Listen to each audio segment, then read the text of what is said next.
Tukwaniriza nnyo ku Ssatu TV emunyigwanga. Olunaku olwaleero lunaku lwakubiri tubakulisa nnyo mwenna abasobodde ogenda okakkalabya nammwe abatasobodde olw'ebizibu ebiteebereka ne tubasaasira. Ssaawa yagankizo ku Ssatu ng'ogakusomera nze Aminah Nabuule Kagimu ne munnange Yusuf Ssenyomo obubonero. Minisita wa Uganda Aminah Nabuule akunze bannayuganda okwettanira obujjanjabi bw'ekikugu mu ddwaliro ekkulu ery'e Mulago mu kifo ky'okusaasaanya omuliri gw'ensimbi nga bagenda ebunaayira. Kakati Minisita Nabuule abadde ayogerako eri abasawo abakyala mu ddwaliro ekkulu ery'e Mulago babadde bakuza olunaku olw'abakyala. Katubira. Bwaliro Minisita wa Uganda Aminah Nabuule yeegasse ku bakyala banne abasawo mu ddwaliro ekkulu e Mulago okujaguza olunaku lw'abakyala.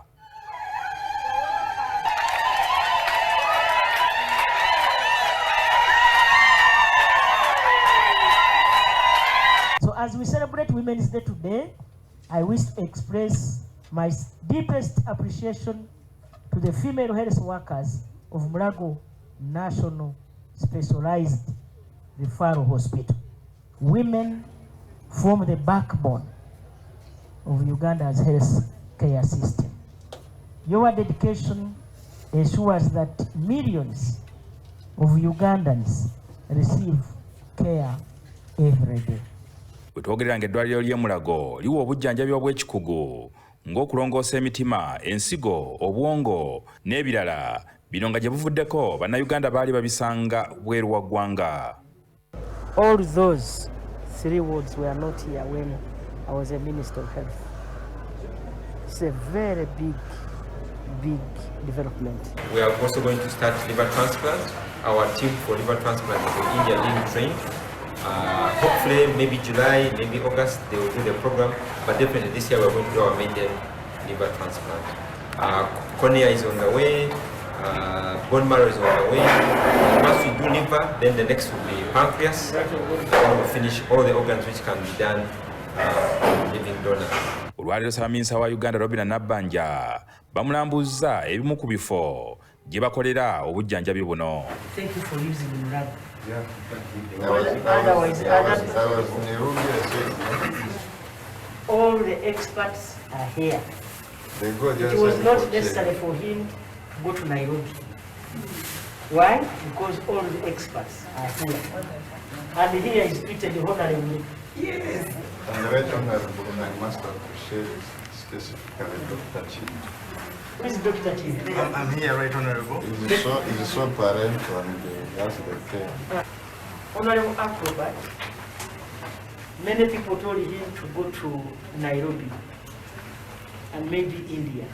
He said no. There is Dr. Chintu who is specialized. So he says he's safer here. Eno Minisita gy'asinzidde n'asaba bannayuganda okwettanira obujjanjabi obw'ekikugu mu ddwaliro ekkulu e Mulago mu kifo ky'okusaasaanya ensimbi ennyingi nga bagenda mu mawanga ag'ebweru.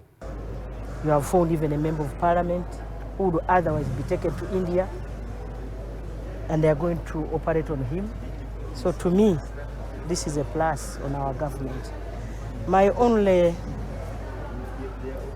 take here is that Ugandans must know that these services are here. Gye buvuddeko eddwaliro lino lyatongozebwa ekitongole ky'ensi yonna okuba nga lirimu ku malwaliro gy'oyinza okufuna obujjanjabi obuli ku mutindo gw'ensi yonna. I want to congratulate the management of the hospital for transformation that we are seeing in this hospital. And that is evidenced by the certifications that we keep on getting as the hospital.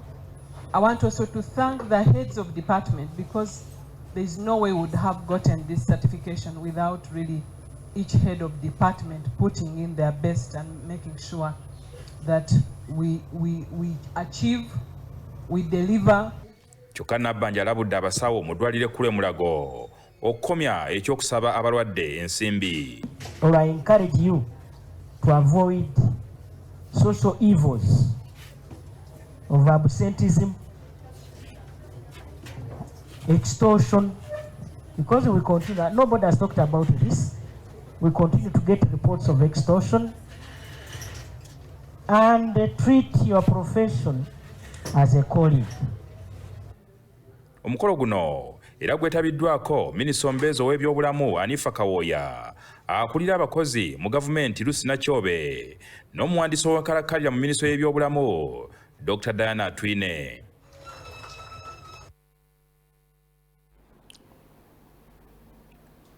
Ankizo ku Ssatu. Kakakiiko akavunaanyizibwa kulondoola ensimbi z'omuwi w'omusolo kasabye abakungu okuva mu minisitule eya tekinologiya n'okulungamya eggwanga baleete ebiwandiiko bye basinziirako okuggyako intaneti mu kiseera ky'okulonda okwaliyo omwaka guno nga gutandika 2026. Abamu ku babaka kye balowooza nti kwali kulinyirira ddembe eri Abannayuganda. Bw'abadde alabiseeko eri akakiiko aka PAC okubaka ebibuuzo by'abaddamu ku alipoota ey'ababalirizi b'ebitabo, omuwandiisi omukulu mu kitongole ky'ebyekikugu Dr. Aminah Nabuule ategeezezza nti akakiiko kano okusalawo okuggyako intaneti kyakolebwa poliisi n'akakiiko ak'ebyokwerinda. Abakungu okuva mu minisitule by'empuliziganya n'okulungamya eggwanga nga bakulembeddwamu omuwandiisi w'enkalakkalira Dr. Aminah Nabuule balabiseeko mu kakiiko ka Paalamenti akavunaanyizibwa kulondoola ensimbi y'omuwi w'omusolo okuddamu ebibuuzo mu alipoota y'omubalirizi w'ebitabo bya gavumenti ey'omwaka oguggwaako nga Ssatu John. Okusinziira ku mubalirizi w'ebitabo bya gavumenti, ekitongole kino kyafuna obuwumbi bwa siringi 7 ne kisaasaanyako obuwumbi 69 nga kitegeeza nti kyakolera ku 98 n'obutuntundu 49 ku 100. Wabula abakiise ku lukiiko bawadde abakungu omulimu okunnyonnyola lwaki ebifulumizibwa ebibalirirwamu obuwumbi bwa siringi 0 n'obutuntundu 8 bwe bitassibwa mu nkola. Still see money spent but is not accounted for. So could it be for the outputs and activities that were not implemented at all and that they were not completed? Then that means there was either diversion or misuse. Omuwandiisi w'enkalakkalira mu minisitule ya ICT Dr. Aminah Nabuule agamba nti ku ebyo ebitassibwa bulungi mu nkola kyava ku ssente entono ezaaliwo. In the subsequent years, we have planned, but then the releases that come are less than what has been budgeted for. So what we are warranting is what has been released to the ministry. Omumyuka wa ssentebe w'akakiiko kano Goreti Namugga asabye abakungu bano okunnyonnyola ku intaneti yaggibwako mu kulonda kwa bonna okwa 2026. Is that true? You said during elections the internet wasn't switched off because in government entities you had internet, and the reason as to why I didn't know what is the right term to use. What did you do to internet? It was partial. Describe the partial switch off.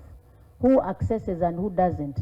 Because services, government offices had internet, the financial banking sector and systems had connectivity, and even those institutions that are doing business process outsourcing were connected in order for us to have continuity of the businesses. For those who are trying to access social media.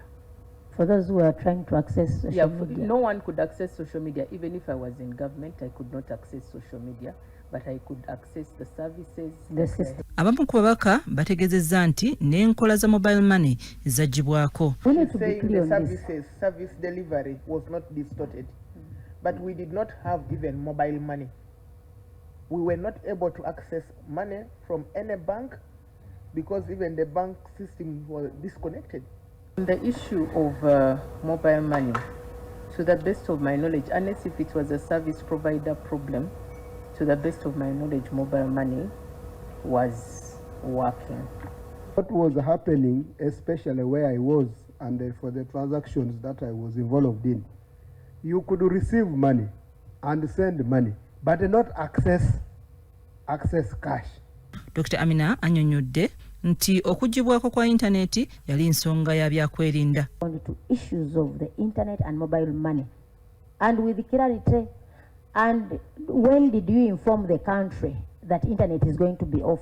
Were we told in time, or it was just an abrupt arrangement? Switching off the internet was a result of issues to do with national security.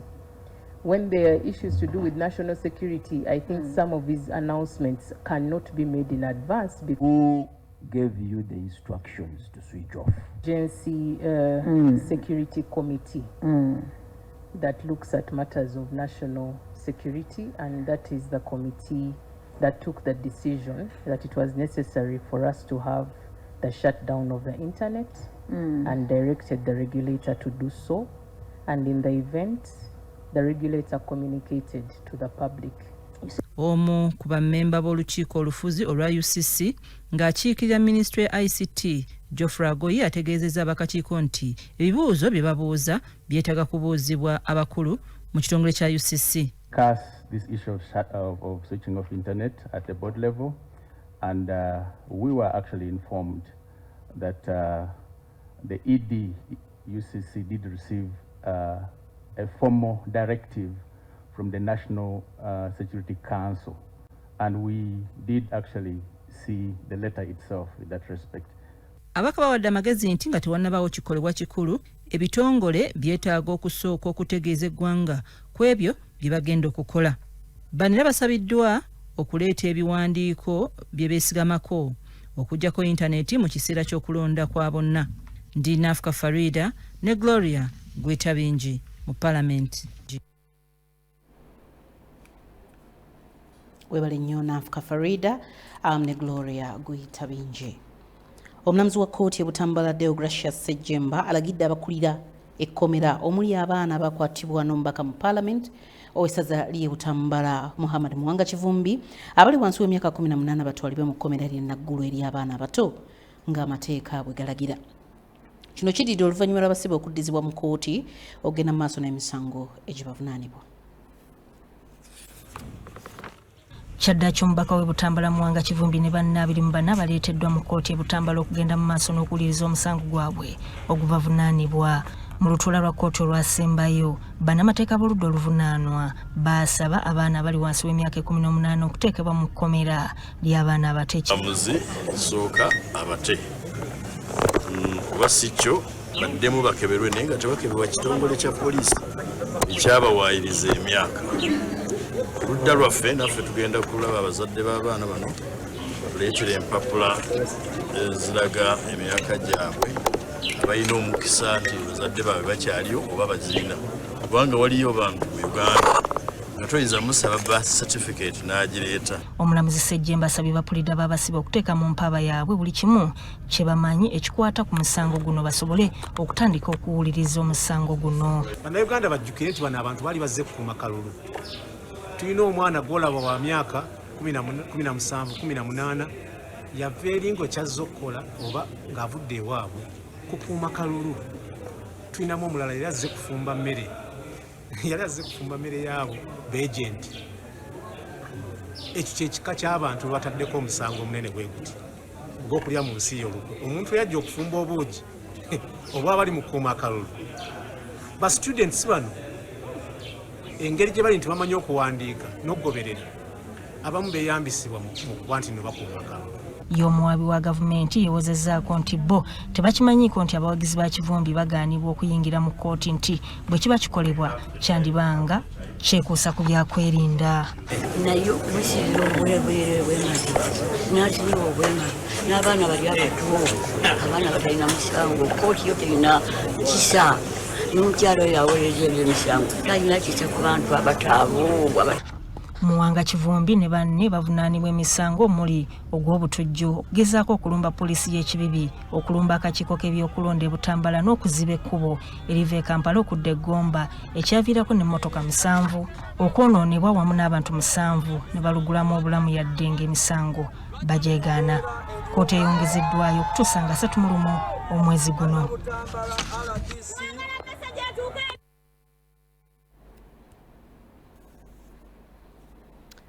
Ate gavumenti yatandika enteekateeka y'okutumbula ebibuga ebitali bimu mu nkola ya OSMIDI n'ekigendererwa eky'okutumbula embeera z'abantu abawangaalira mu bitundu ebyo.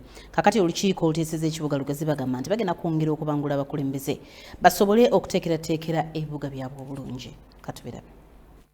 Olukiiko oluteeseza ekibuga Lugazi lukkaanyizza okwongera okubangula abakozi n'ekigendererwa ky'okutumbula embeera z'abannalugazi. Lugazi kye kimu ku bibuga ebito wabula nga gavumenti ng'eyita mu minisitule y'amayumba n'enkulaakulana y'ebibuga erabise ng'ekitaddeko amaanyi okulaba nga kikulaakulana era nga kino kirabikira mu kuzimba enguudo n'obutale okusinziira ku mumyuka wa mmeeya Prosper Nansobuga bw'abadde ayogera ku nteekateeka eno ategeezezza nti kino kikoleddwa olw'okutuusa ekiragiro kya gavumenti eya wakati okugulira abakozi ebikozesebwa n'ebintu ebirala. Ngazi tuvuddeyo n'enteekateeka eno. By the way, it is a requirement by the ministry okwongera mu bakozi ne tubongeramu ne bagenda for refresher courses ne babanga emirimu basobola okugitambuza obulungi ne bava omanyi mu buli kitongole ebintu bikyuka nnyo kati ne weesanga nga weetaaga okuba boostingamuko okulaba nti ebintu babitambuza bulungi okulaba nti mulimu retooling departments ziteekwa okugulibwa ebikozesebwa. Deputy Mayor agamba kino kyakuyambira ddala abakozi okusobola okutuukana n'omulembe ogukyukakyuka. Bwe tutunuulira ekintu ky'empeereza wano ewaffe erugazi kigenda kutuyamba nti abantu bwe babeera nga bazzeeyo ne basoma omuntu bwaddayo n'asoma tasigala kyekimu ekyo kimu. Ekyokubiri abantu mulimu abantu nga bamanyi nti bwe byali bwe biriba emirembe n'emirembe amiira naye bwaddayo n'abugumizibwako ate ekirala akyusa ne mindset change nayo yennyini ekyuka. Babamu ku bakiise ku lukiiko luno basinzidde mu lutuula lw'olwaleero ne banjula enteekateeka y'okutegekera ekibuga gavumenti ng'eyita mu nteekateeka ya USMID eyagendererwamu okukulaakulanya ebibuga. Mu framework y'emyaka egijja maaso tupulaninga n'okuteekerateekera ekibuga ekyo nga tuyita mu nteekateeka ezo nti emikisa yonna yonna bwe batufunye olabika ntugaziya ekibuga n'okipulaningira obulungi tuba tuyambibwa okuba nti twakisuubira ate nga twakipulaningira tuba tetufuna ogwotangenzibwa gonagona mu mukisa mupya gwe batufunyise. Erinnya lyange nze Mugoya Steven. Leero tuyisizza ebintu bingi nnyo nga ekibuga lugazi omuli ne Land Acquisition Resettlement Program nti lugazi ono agenze akula oba akuze tuyetandika okumuteekerateekera Gavumenti no kino kisaanidde wano kisaanidde wano tusobole okuba nti no tuteekerateekera abo abalibeerawo mu myaka egijja mu maaso era kati abo bonna ababadde bali eyo nti no lugazi kyosanga kyokola biweddewo. Patrick Kyewalabye yakusakidde emboozi. Webali nnyo Patrick Kyewalabye. Abazadde n'abayizi ku ssomero lya St. Joseph's Primary School mu Ssatu bakyali mu kunyolwa oluvannyuma lw'ebyava mu bigezo by'akamalirizo eby'ekibiina ekyomusanvu nga bino byakolebwa omwaka oguwedde okukwatibwa ekitongole ekikola awamu n'okulola ebigezo by'akamalirizo ekya Uganda National Examinations Board n'okutuusa kati nga kirowoozebwa okuba nti abantu bano baakoppa ebigezo. Omukulu w'essomero Stephen Washaki atubulidde nti abazadde n'okutuusa kati bamubuuza ebyava mu bigezo nga talina kyakubaddamu. Wakati mu nteekateeka y'okutumbula ebyenjigiriza mu ggwanga omuwandiisi w'enjawulo ku byenjigiriza okuva mu maka ga pulezidenti Jimmy Nambiro agenda atalaga amasomero mu kitundu kya Bugisu okulaba engeri amasomero gye gatambuzaamu emirimu omwaka guno ng'atandikidde mu disitulikiti y'e Mbale, Manaafwa ne Buduuda. Ku ssomero St. Joseph Primary School mu Ssatu erisangibwa e Mbale gy'asanze abayizi abasomesa n'abazadde nga bakyali mu kusoberwa olw'ebigezo byabwe ebyakamalirizo eby'omwaka oguwedde ebyakwatibwa ekitongole kya UNEB. Omukulu w'essomero lino Stephen Wasaki agamba ali mu nteekateeka esinkana abakugu okuva mu kitongole kya UNEB ng'ennaku z'omwezi 16 omwezi guno era baba basaba okugenda n'abayizi bonna abaakosebwa. We are taking our children to UNEB on the 16th March for a hearing and the children get their results. Like we have testified from P1 to P7, there's real learning in this school. Wasaki era ayongerako nti akazito kaliko kanene nnyo nga ne Gibuli eno abazadde bakyamubuuza ebigezo by'abaana baabwe ebyakolebwa omwaka oguwedde. Feel that UNEB can consider and release our results because parents are on my neck. There is pressure in learners. Having spent 7 years, they have really worked for their results, and we pray that UNEB will listen to our cry and release the results. Oluvannyuma lwa Nambiro omuwandiisi w'enjawulo ku byenjigiriza kw'omaka pulezidenti okuwuliriza ensonga zaabwe abasuubizanga naye bw'agenda okwongerayo ensonga zino mu maaso. Abaana 178 ebibuuzo byabwe byakwatibwa biri ne UNEB tebinaba kukomawo. So abaana tebamanyi kikiddako ensonga lwaki nabadde n'okujja ku gurawundi okulaba kikyenyini. Naye otuuka ku ssomero ly'e Musoto, it is a UPE school. Ssomero lya bonna basome, programu ya president ye yatandikawo, naye kyenjagala okubuulira abatulaba nti there is serious work e Musoto. Ku ssomero lya Kakira Primary School mu kibuga Jinja, abayizi, abazadde n'abasomesa nabo baagala kuyambibwa kubanga UNEB yasazaamu ebigezo byabwe nga kirowoozebwa nti bakoppa ekigezo ky'okubala. Nambira agamba si kirungi kubonereza abayizi bonna ng'ebigezo bikuumibwa abatendekebwa okubikuuma omuli poliisi n'abasikawutu. Kyokka n'asaba amasomero okwewalanga ebikolwa eby'okukoppa mu kiseera eky'ebigezo nga bituuse. Okuwandikira pulezidenti ku nsonga eno kubanga waliwo ekintu kyenjagala UNEB emanye nti ebibuuzo bino biriko emitendera gyabyo, saagala abigenda mu nnyo, naye gwe tosobola agamba nti no from UNEB oli kujja kubonerezaamu mwana. There must be something there, okay? Because kyentayagala ku ruling out nti oba waaliwo malpractice oba tewaaliwo malpractice, naye waaliwo malpractice, who are the people really concerned? Because omwana ali ku endi and that must be sorted out. Bakabulindi Michael bino byonna yabikuŋŋaanyiriza. Webale nnyo Mike Bakabulindi. Ate oluvannyuma lw'ebikwekweto eby'okufuuza n'okusengula abatundira ku nguudo n'obutale awamu n'ebirala ebiri ku mabbali g'ekkubo naddala mu bitundu eby'e Kampala n'emiriraano bo abasuubuzi abakakalabiza mu katale ka Nansana Farmers Market mu district ey'e Wakiso tebalinze kusindiikirizibwa bafunye ettaka we banadda ne basaba omukulembeze w'eggwanga okutuukiriza ekisuubizo kye yabasuubiza eky'okubazimbira akatale kano. Kakati bano bagamba nti bafunye ettaka libalibwamu obuwumbi 5 bwe basaba pulezidenti okubadduukirira basobole okuva ku mabbali g'ekkubo we bakakalabiza.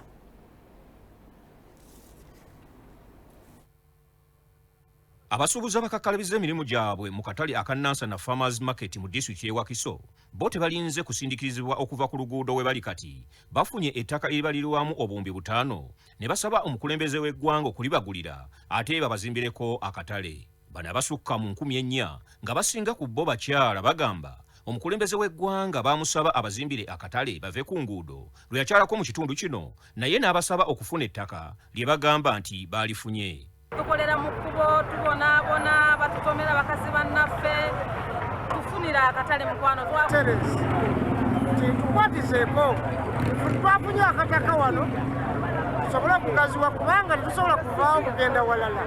Bategeezezza ettaka lye baafunye lirinaanidde ddala ne we bali kati nga basaba olw'okusoomoozebwa okw'omugotteko obubenje n'ebirala basaba bali bagulire basobole kukolera mu mbeera ennungi nga bwe kiri mu butale obulala.